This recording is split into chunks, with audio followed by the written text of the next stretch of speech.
In other orbital news, I thought I was listening on my way to work to the live broadcast of the RocketLab Electron Launch for #LookMaNoHands mission from New Zealand. I was really excited and I was pumped up, and I even made a post on Instagram about it, but then I found out I somehow watched a launch from June 29th of this year.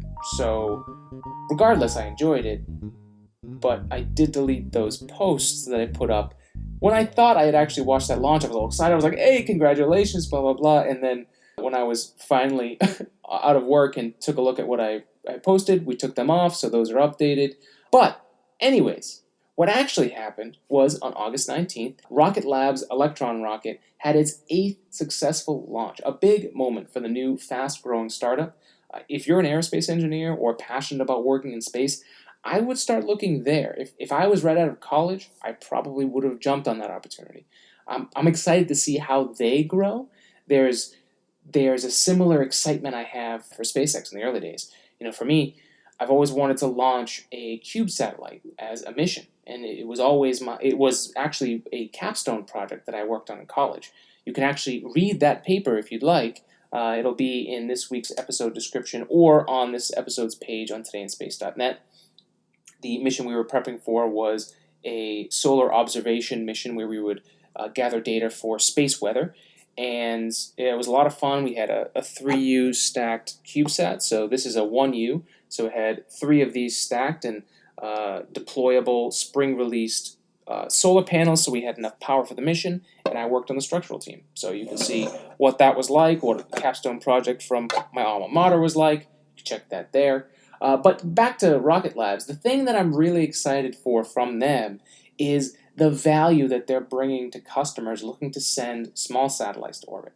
Not only are they offering launch services, but I just saw a brief commercial in that, what I thought was a live launch, but it was a commercial that they played during that launch of the service that they're offering where you can go to them with your sensor or payload or whatever you're trying to bring into space, the tool that will help you gather knowledge from going to space.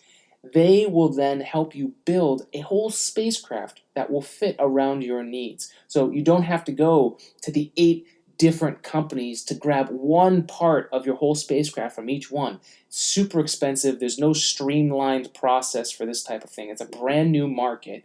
And what they're doing is basically saying, what are your mission needs? Come to us, we'll build you a spacecraft, and we provide the ride at the same time.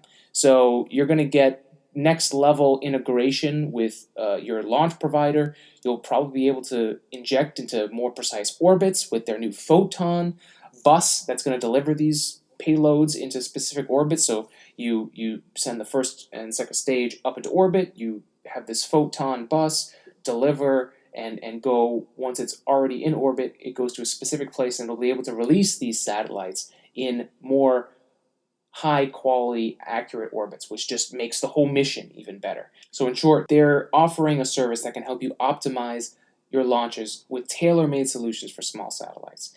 I mean, this will bring the cost down of sending a mission to orbit altogether and at a higher rate than is available today. And having a one-stop shop for your science will bring more people into the market because it makes things easier and cheaper at the same time. It's brilliant, so I love it. I love what Rocket Lab's doing. Make sure to subscribe to the podcast, Apple Podcasts, Spotify, wherever you like it, YouTube. Thank you for joining us. We'll be back next week for another episode. As always, spread love, spread science. I am Alex Fanos, your science communicator. See you next time.